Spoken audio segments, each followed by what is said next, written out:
حضرت ام حبیبہ رضی اللہ تعالی عنہ د دوالو جهان د سردار مبارک بی بی دا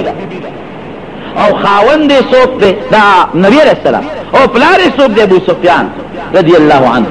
او دا وقت دا پلار دا کافر دے مسلمان نبی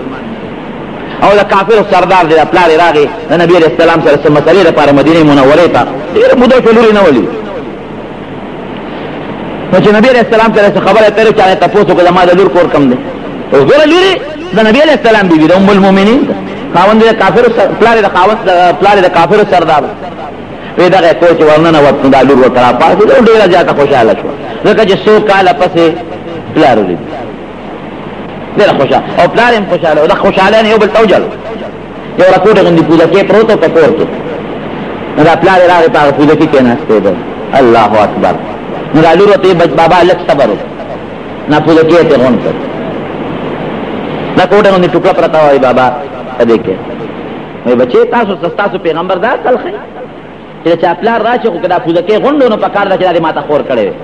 نه هغه خور پوزکې دی رانه غونډ وی مونږ ته چې د مونږ پیغمبر د مور او پلار په حق کې څه فرمایي دا په بل دین کې نشته د پلار ډېر لوی قدر ډېر لوی لحاظ او ستا په لیدو باندې بابا ډېر زیاته خوشاله ډېر زیات نو دا پوزکې دی رانه ولې غونډ کړ ورس الله او رسول او پلار راغی نو چې الله او رسول یو خواش او پلار بل خواش نو څوک باندې بیا الله او رسول څوک باندې الله او رسول پلار عزتمند دی بابا ډېر خوشاله شو خوشاله نه مې وجاله چې ته مې ولې ډېر مده پس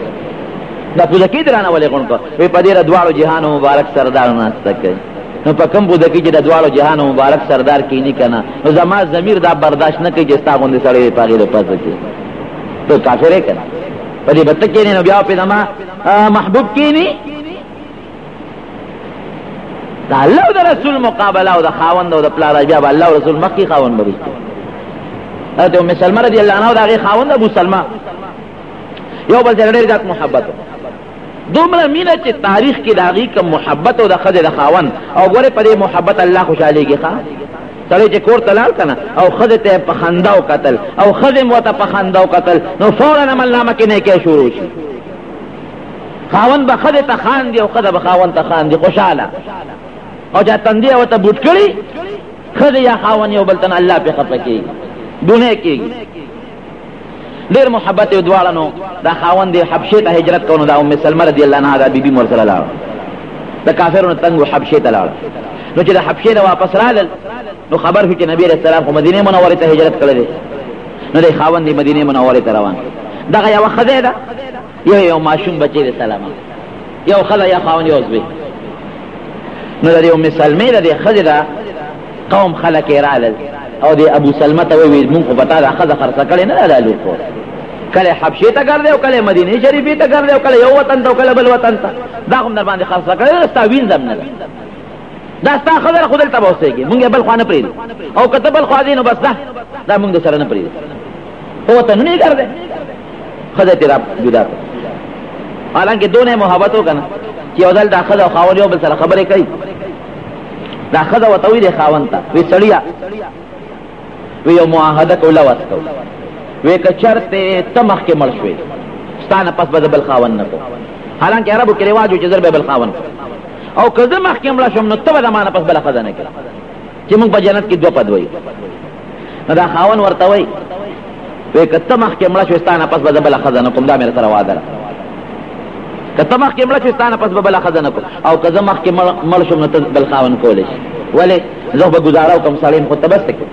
بل خاون دین دون مینا محبت نو دې قوم ته خپل خزه پاتې کړه او ابو سلمہ رضی الله عنه یوازې لال مدینه منوره چې یوازې مدینه منوره ته لاړو د ابو سلمہ رضی خاون د قوم خلک رالل وې دې خزه دې قوم ولته وې ښا زمونږ د سرنه تاسو خزه جدا کړه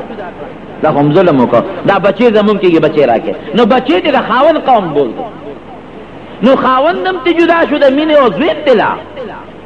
نو دا غریب به غرونو تاو خطاو جلل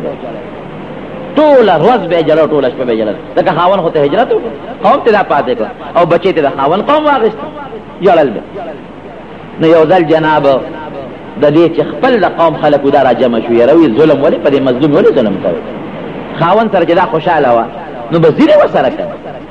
خاون نه پیښه دا پیښه ولې خپه کوي چې دا په مسافر او په پردي وطن خوشاله ده نو بځي او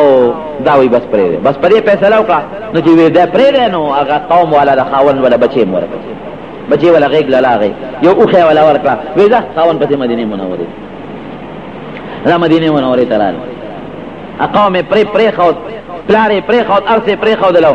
خاون پسې راغله نو دا خاون دی جناب یو موقع کې شهید شو مړ شو نو چې دې مړ شو دا خاون دی نو نبی کریم صلی الله علیه وسلم راغی خاون دی ډېر عجیب انسان او صحابي نو دې سب تور جامې چولې او هغه زمانه کې چې دا غم کم لباس یې غې چولې او یو بل خدام راغلی و چې یو ځای بسان درې وو نو چې څنګه نبی علیہ السلام راغی نو دې ته هغه نه کو دې خضر درمنو نه بل خدای ته وای وی ګوره دا کم کور نه چې الله شیطان اوخ کې دی نو بیا وتره دن نه کوي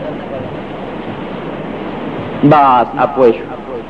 وی بس ده مجاړه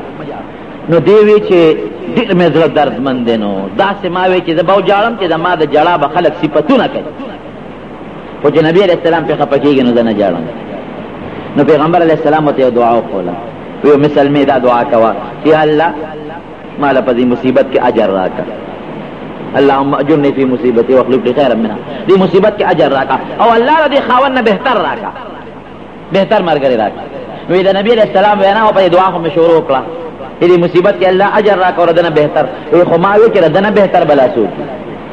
دعا هم شروع کړه چې دنه غوړه مرګري راکړه خو مې چې دنه غوړه خاوند نه دوشته دي دنه غوړه بلا سوچ نو رب العالمین زما دعا قبول کړه مال الله د خپل خاوند نه غوړه خاوند راکړه هغه څوک هغه رسول الله صلی الله علیه وسلم دا غنی کاله لا ګوره د الله او رسول تابعداري چې خدای پاک په دنیا کې د نبی رسول الله خزا کړه بیبي کړه او په جنت کې الله د نبی رسول الله په بیبيانو کې راوړ خدای په کې زنانا د حیا جامه واچوي د حیا لباس واچوي د سالونه پرده وکي تصویرونو ویسیارونو نه ځانو ساته بے حیاي نه ځانو ساته او سترو کې ستر او پرده وکي نری لباس نه ځانو ساته نو پالشو دې قصو پیسو نه ځانو ساته د ګناه کار مکوي د حیا کارو کې د الله او د خپل خاون او ردی د حیا خیال ساته دنیا بمخي او آخرت بمخي رب العالمین دې زمونږه د ټولو زنانو په سرونو د حیا او د پردې صادر واچي او الله دې موږ د رسوایه او د بیزت ورځې نه محفوظ او ساتلی